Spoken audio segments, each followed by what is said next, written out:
Le découpage de la lecture n'est pas le même que ce que vous avez dans le prion. Le Seigneur soit avec vous. Et avec votre esprit. Évangile de Jésus-Christ selon saint Jean. Gloire à toi, Seigneur. En passant, Jésus vit un homme aveugle de naissance. Et ses disciples l'interrogèrent. « Rabbi, qui a péché, lui ou ses parents, pour qu'il soit né aveugle? » Jésus répondit, « Ni lui, ni ses parents n'ont péché, mais c'était pour l'œuvre de Dieu que cette œuvre se manifeste en lui. Il nous faut travailler aux œuvres de celui qui m'a envoyé tandis qu'il fait jour. La nuit vient où personne ne pourra plus travailler. » Ayant dit cela, Jésus cracha à terre et avec la salive, il fit de la boue et il l'appliqua comme une onction sur les yeux de l'aveugle. Et il lui dit, « Va te laver à la piscine de Siloé. » Et Siloé veut dire « envoyer ». L'aveugle y alla donc, il se lava, et quand il revint, il voyait. Ses voisins, ceux qu'il connaissait, car il était un mendiant, dirent alors, n'est-ce pas celui qui se tenait là à mendier? Les uns disaient, mais oui, c'est lui. Les autres disaient, mais pas du tout, c'est quelqu'un qui lui ressemble. Mais lui disait, c'est bien moi. Acclamons la parole de Dieu. Louange à toi, Seigneur Jésus.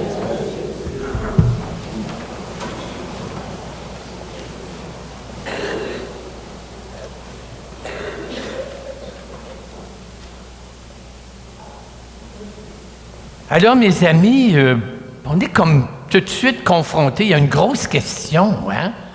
Une grosse question, il me semble, à 8 heures du matin, là, poser des grosses questions comme ça. Hein? Pourquoi il est né aveugle? Hein? Puis, il y a une réponse qu'on entend parfois. Il y en a qui appellent ça la loi du karma. Hein?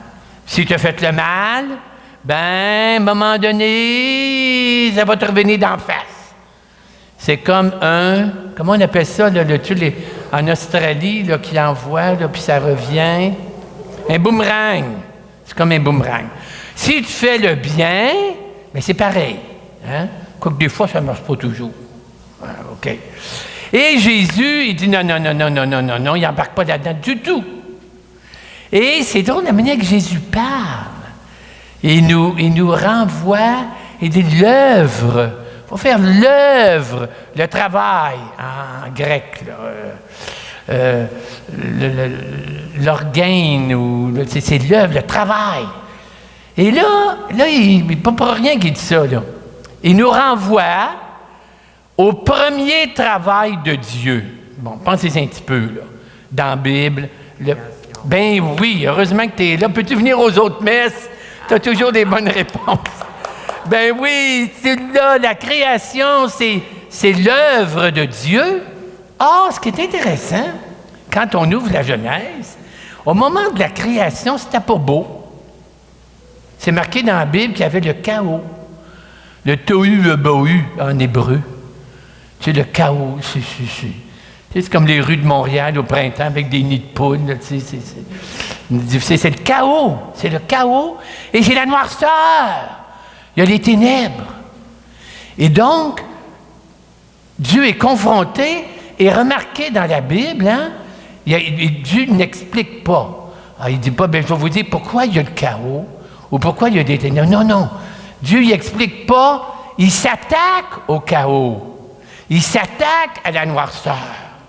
Il se met à l'œuvre. Il pose des gestes, que la lumière soit. Et là, les ténèbres, ils reculent. La lumière est trop forte. Hein? Puis après ça, Dieu, il crée le monde. Il met de l'ordre. D'un côté, l'eau, de l'autre, la mer, d'un côté, la lumière, de l'autre, les ténèbres. Pourquoi Jésus, il nous renvoie comme ça à la Genèse, à la création, à l'œuvre de Dieu. Parce que Jésus il est après nous dire qu'il est en train de faire une nouvelle création.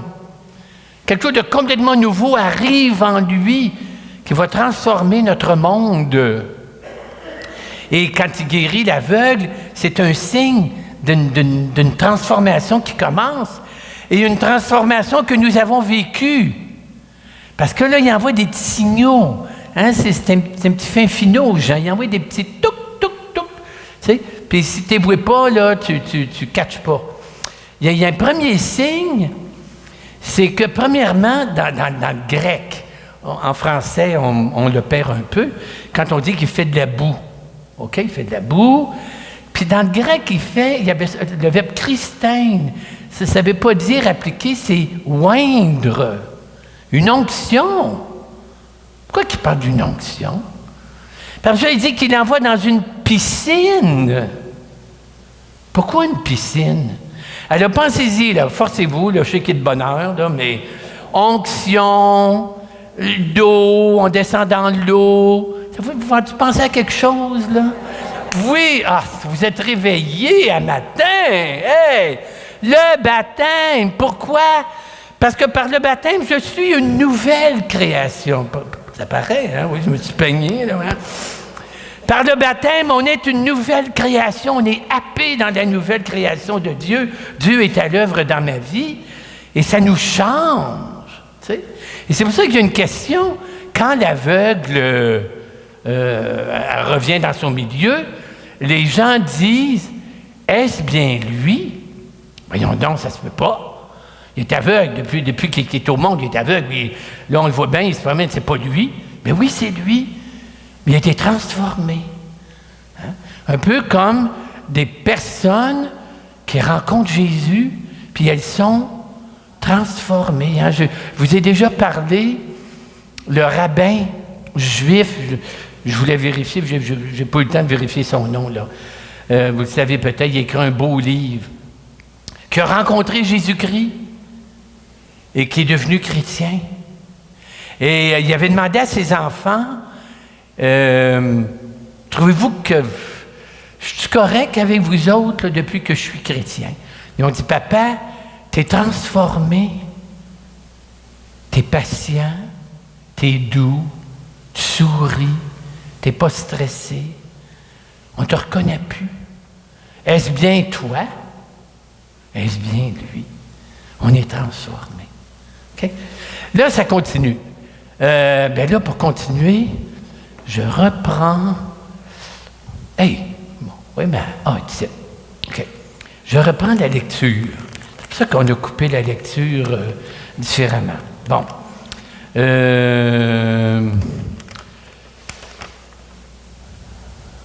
Alors donc, c'est ici. Bon. L'aveugle qui avait été guéri disait à ses voisins, « Oui, c'est bien moi, l'aveugle.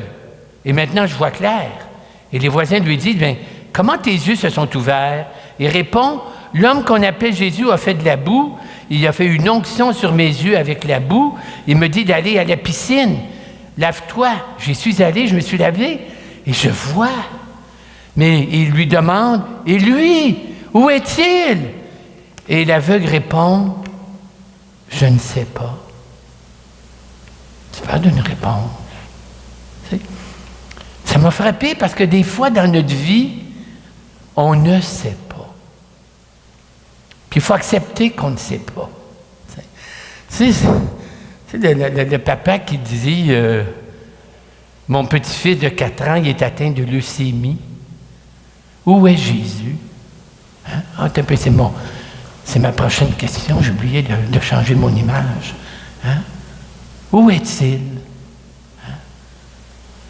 Mon époux est atteint, comme madame me disait, d'un cancer des poumons. Où est Jésus? J'ai un ami qui est mort quand le tremblement de terre en Haïti. Où est Jésus? T'sais? Où est-il? Il est où? Ben, je ne le sais pas. Mais je le sais un peu. Mais je le sais parce que moi, je l'ai rencontré. Je sais que tu ne le vois pas, là. Tu es pris dans ta douleur. ta souffrance, des fois on a de la misère à voir. Mais il est là. Okay? Où est-il? Et puis, où est-il? Bien, il y a une autre réponse. Jésus est en moi pour le rendre présent à la personne qui souffre. Où est-il? OK. La dernière question, je n'avais une troisième. Ah oui, qui arrive parce qu'il rencontre les pharisiens, on n'a pas dit ça, puis les pharisiens, ils disent, il ne vient pas de Dieu, ce gars-là, il n'a pas observé le sabbat, c'est un pécheur. Puis là, toute la question, c'est pas, mais qui est-il? Qui est cet homme qui a ouvert les yeux d'un aveugle? C'est considéré comme impossible. Alors, écoutez bien la fin de l'histoire. Finalement, l'aveugle, il est jeté dehors par les pharisiens. Jésus le retrouve. Jésus lui dit, « Crois-tu au Fils de l'homme? » L'aveugle répond, « Qui est-il, Seigneur, que je crois? » Jésus lui dit, « Tu le vois. C'est lui qui te parle. » Et l'aveugle dit, « Je crois, Seigneur. » Et il se prosterna devant lui. Donc, là, il voit. Bon, avant, il voyait, les yeux s'étaient ouverts, mais là, il voit, là, comme on dit en anglais, the big picture. Hein? Il voit tout, là. Il voit, ce gars-là, il vient pas rien que m'ouvrir les yeux, il est après me refaire, me recréer. Il y a une nouvelle création merveilleuse qui commence. Et il s'agenouille, il se prosterne devant lui. Bien, on va terminer en faisant comme l'aveugle. Nous allons nous lever, si vous voulez bien. Et vous répondrez, ou nous allons répondre à les petites phrases sous forme de profession de foi que je vais dire. On répond comme l'aveugle. Je crois, Seigneur. Tu es la lumière du monde. Tu es le Fils de l'homme plus fort que notre nuit. Tu es le Fils de l'homme à l'œuvre dans notre monde. Tu nous mènes jusque dans la vie éternelle. Tu viens dans nos nuits, tu viens dans nos souffrances, tout renouveler.